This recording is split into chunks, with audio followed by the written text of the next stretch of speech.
Bonjour à tous, soyez les bienvenus sur ma chaîne YouTube. Alors aujourd'hui, je vous retrouve pour une guidance très simple puisqu'il n'y aura qu'une seule carte et c'est pour voir les énergies de la semaine. D'habitude, je fais des guidances beaucoup plus compliquées avec plusieurs cartes, enfin un vrai tirage. Cette fois-ci, ça va être juste une carte. Vous aurez quand même le choix entre trois cartes, hein. C'est-à-dire qu'il y aura trois cartes, mais chacun de vous aura une carte qui lui sera propre en fonction de son choix. Donc vous devez choisir entre les chiffres 1, 2 et 3. Alors j'avais pas prévu de faire ce tirage, mais comme on est lundi, et je me dis que c'est pas mal en fait d'avoir un tirage court en une carte conseil en fait. Alors vous pensez bien aux chiffres de votre choix, 1, 2 ou 3, pour voir les énergies de la semaine.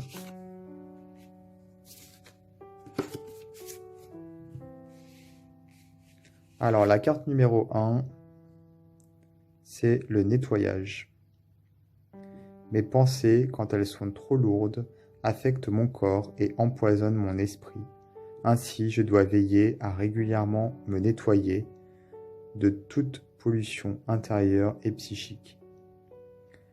Alors, le nettoyage, c'est un nettoyage énergétique dont on parle ici, un nettoyage mental, et ça peut passer par des petites séances de visualisation. Par exemple, vous pouvez donc faire une séance de relaxation et pendant celle-ci, vous visualisez que vous êtes dans une bulle d'énergie bleue, de couleur blanche, comme vous voulez, ou même violette, peu importe, et que cette énergie vous purifie.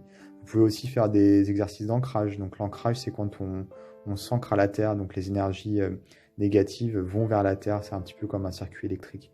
Donc vous pouvez faire ça en touchant un arbre par exemple, ou tout simplement en vous asseyant dans la nature ou même chez vous, peu importe, et visualiser que l'énergie négative, le trop-plein d'énergie, redescend vers la terre. Donc il y a pas mal de façons de procéder pour le nettoyage.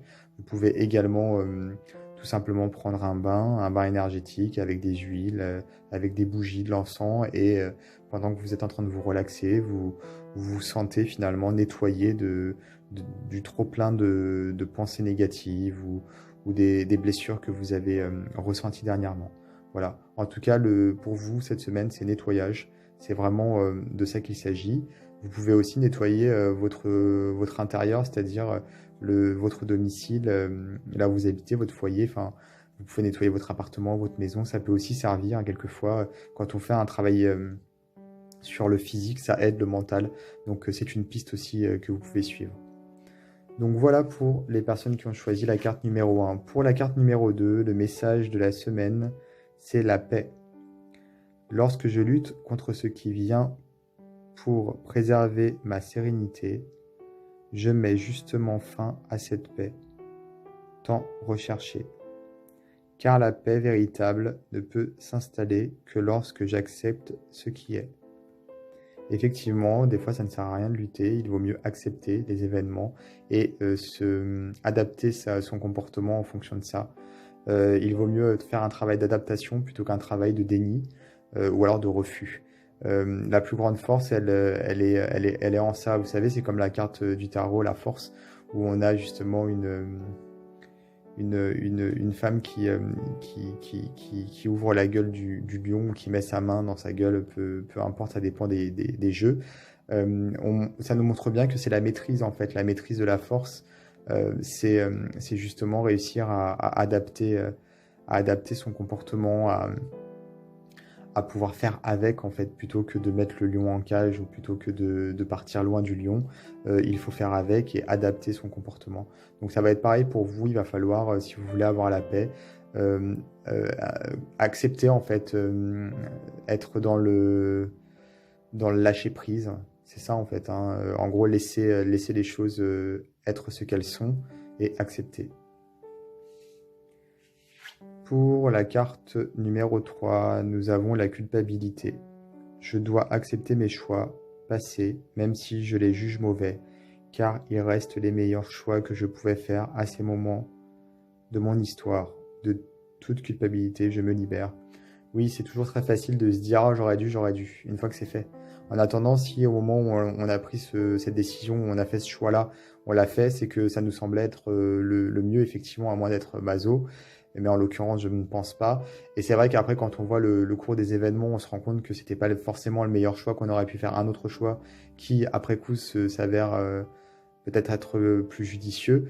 Mais ça, on ne pouvait pas savoir. Donc forcément, ça ne sert à rien de regretter. C'est très difficile. Enfin, en ce qui me concerne, moi, je sais que je suis beaucoup là-dedans. J'ai tendance à me dire, ah, j'aurais pu mieux faire. Ça, c'est un petit peu aussi des personnes qui sont perfectionnistes. Donc je trouve que cette carte, elle est vraiment difficile. Mais effectivement, il faut se raisonner. Il faut aussi contrebalancer par les bons choix qu'on a faits. Parce que c'est vrai qu'on a tendance à retenir uniquement les mauvais choix. Et quand c'est des bons choix, on oublie.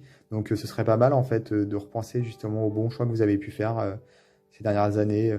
Avec le recul, vous dire ah oui, effectivement, là-dessus, j'ai fait le bon choix.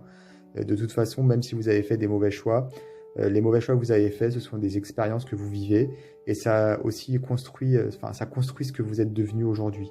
Donc il ne faut renier aucun de vos mauvais choix puisque grâce à eux, vous êtes ce que vous êtes. Voilà. Donc voilà pour les 3 cartes de la semaine. J'espère que ce petit tirage très rapide va vous aider à travailler cette semaine ou du moins à voir les choses autrement. N'hésitez pas à vous abonner à ma chaîne YouTube si ce n'est pas déjà fait, à activer les notifications également. Et moi, je vous dis à très bientôt.